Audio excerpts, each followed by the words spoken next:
Maka penyu dak la penyu. Ina ai ko la de. An gang Jaru di ko. Charwati Omia Nima, Okay. sub county. Kimering or Yard King. Un more good. Yes. Obi anyira wonu tie ke la tinu mariak. Ma tie ke ngej ma tot lok na. Afo la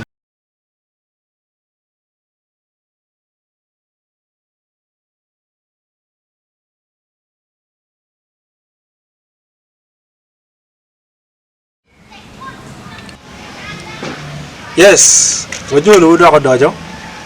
ke channel Mendex 100. Tin dako dojo adugu ke la dit fon pel la dira joli dara. Afo. Ayo. Ka nyota nyota dong premier wa ol kere pian jo mogo no tie fu dako ya bunyi. No gun ya bunne ni ya burwata kiri ne ma tin. Ti alego ne nyota briefly ti wa chere ngamu kero. Afo mate. You're my following channel, Mendex 100. Yeah, but I'm don't tell another firing in Kong local Kodi because I'm the Carmelite. I beru Kaburu no China. Ne Kodi Makunyori wang ke wila king. Kilwani. Higa chatu Kodi. Higa chatu Kodi. And the young, they want to take the Kodi ma. Joma dir yang de gwa ko e art no gwa ko dan art makure erone kay furu moara ke moara ni ge ber ko ber tie ento ko mo de en ma ke weli ga charu ko ni madon le fo pa le fudu gembe ra pol ka no gwa mer ke tie ke en ko erone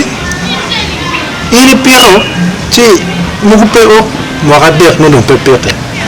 si kong wan ko mer yaare wa gini ma tutur ne ma tiem wa ko bet ki ngi ngi si a jore wa di ja afo mata afo yo lugun madore eno kilo topic mo ma pier te ada to ale madore mo kon kodi interview ama chela wa ni kodi beru gina chel ma piera te ada dai lo ma me fu yani asan pier bi chel me kachi ake kum kuri ki kan kuri ai kuri ma ni ti bere ya da eno wa ni punyo ni kuri dong pole ke wila kun yang kuru bertie ma kuer wati kere ma generally kilemon roni traditional variety no dong ti kan chon amira kwon ko mani kai na more technically kurima ki wajo ni ti traditional variety chon ni most of these jami pol ma wa for ni pole ubina during the times of the Arabs and everything. Ci pieni dong ki erfurne chonni kikelo ci ki erfurne do ri over time do miu ki area wakan one long in traditional varieties that like come lock they were also introduced kikelo di kitchen but do ri for a long time kan dong yung ki climate no way na wa makan wa wando to ya kuri pa kwere wa now pingo kuri manyen ti kapino ko nyo ki ke lo kuri madong ki wila nge ma ari ada no mere da do ke wil ara meta watch ki luwin wani gino wa ko kuri tika bino manyen na maro ni charo ya going pour shopping tien lok ma dit pe tien lok ke tieni me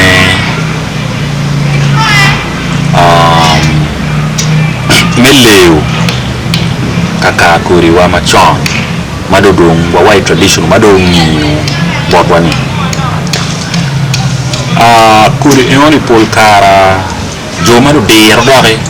makineno lokum kuri kiken gen gikate kila kuri eoni gen peki kat ya ta gen gikate ki kuri eoni melwen ikum jomi mugo mano jar ka boyo kuri wa machone ma chil amira wach por luak ni yes uno watiki kuri ma wachon ma uno wapiro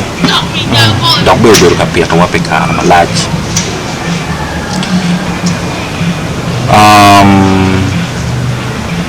pachau kene tu mugo bira tura matuki mak kuri eoni matera dada kinoni mabalo kuri eoni o matete makani dong ki dol chingo mot kinen anena chiket poro egang there was a time ma puo gwana obiano oberu ka yellow kuri wa machone ko kwan akluoni cassava brown streak disease kirong cassava mosaic disease mosaic inono pot gwana no nyangeo ka pot yat ena yubu cham yang dong pero pensi la kinde je no gwana ni dong ki mabe ena ka dong pot yar nyangeo yang lo ini penkwida bana no ko nyori kar so cassava mosaic ubino oberu ki cassava brown streak madok tobongo te gwana toba so gamet pero yar bera ka communities machamo gwana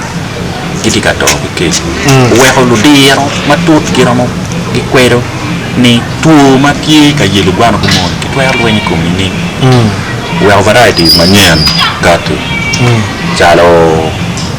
watiki nase 14 nase 15 jalo nase 19 mo ko gwana ba atikar la bol machiro tu cassava mosaic y cassava brown streak watiki naro kazwan naro kaz tu machiro ben tu kilu weko en la kuri manye kikelo en petian loke kau kene tu biro mano yelo kuri mango machon weko yi produce kuri en ba now joma gitika tigma tek mekelo kuri en ben gitie kap they are not motivated kita to ke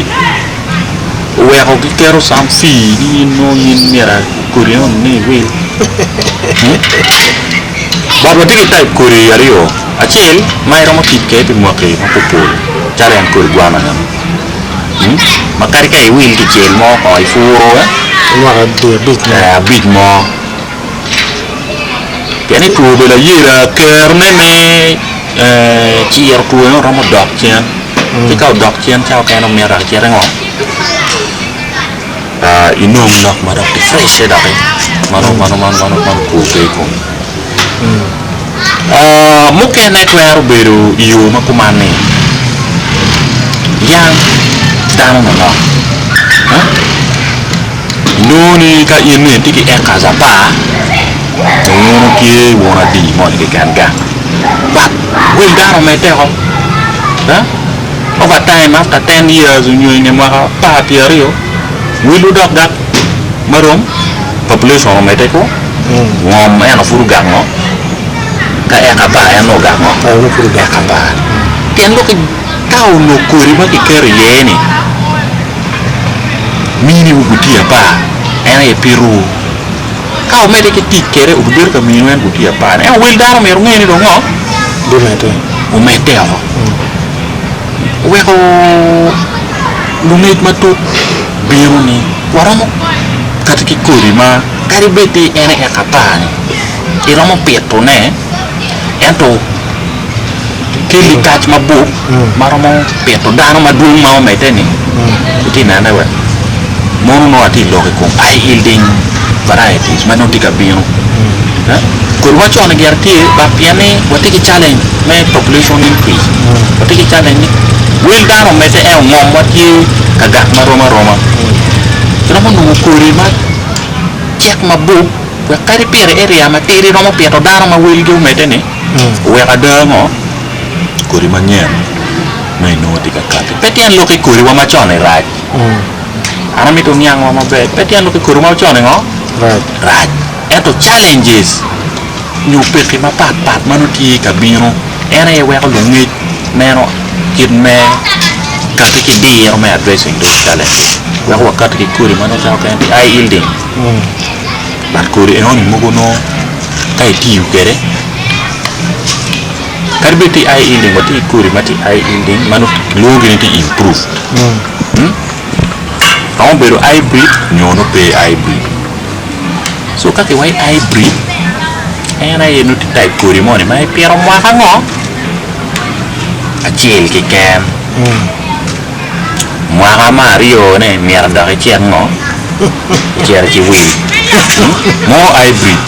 ena ye tiku meno ena kapeti hybrid ha ni OPV open pollinated varieties kape hybrid enu ni romo ti kere kon di mo ti adera mo ya de romo ngo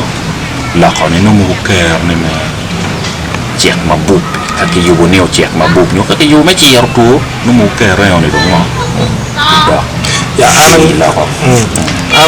polga makitim tiano no dano mira gulen ki hina dano ya kami tahu la o tahu ni willing no willing e petika pushing one challenges matia no ka pushing one challenge menong solution ai la menong kuri mango cek mabuk unyu kuri menong kuri mango ciro tu unyu menong kuri ma ciro cing wiul so la ping ko nyoy tie le bo me liero ping tika mete yes so chao kene kuri ma chone no chao kene no petwer beti unyu ko ki awai climate mon environment mon but wangiu ni ala ka ping ko nyoy liero ping tika mete unyu te mete ni wanung kuri mano romo ciro cing tika nana we we ko new varieties kate chao kene beru in this way ni en ke ala ka ping mugo ko bino mamier no chwe pi dwe de ngwen kod gwak chwe pi dwe na no mo de meta ni kuri ubeti ma romo cheko yo within a short period of time no ko tini we ada new varieties no ikele mo ti hybrid mo pe hybrid but now jo magi yugo ni definitely the breeders for them to be motivated kin yugo kuri process men nya kuri eno ni kiti mo jemi ma pat met fur kuri no mero chene pa no mera rongo wila but and my message is petian lo traditional ngo varieties ni right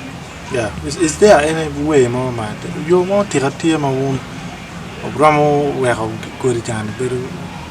chalo kuri ma yang kane don wan ben wa ga ko ma che no ni ramo de wa gina chel ma lufu chao kane pegen yang mabe eni kuri ni polo fu wa ga ne akuni wele tem but returns ki kuren kai piero polka dua chene ma migi chen ene je ma wan po nena return kai piero mo dua ko chen ene be ko ne kiri wiwani no mera wala mai set ma mai gwa yes it is expensive but dua ko chen wati ki chalo ufu ko nyone fu gen fu bili nyanya mere ni pol kor ma kiti yu kere wana ga yang long pa pol ki gene an ma diete ma longa ni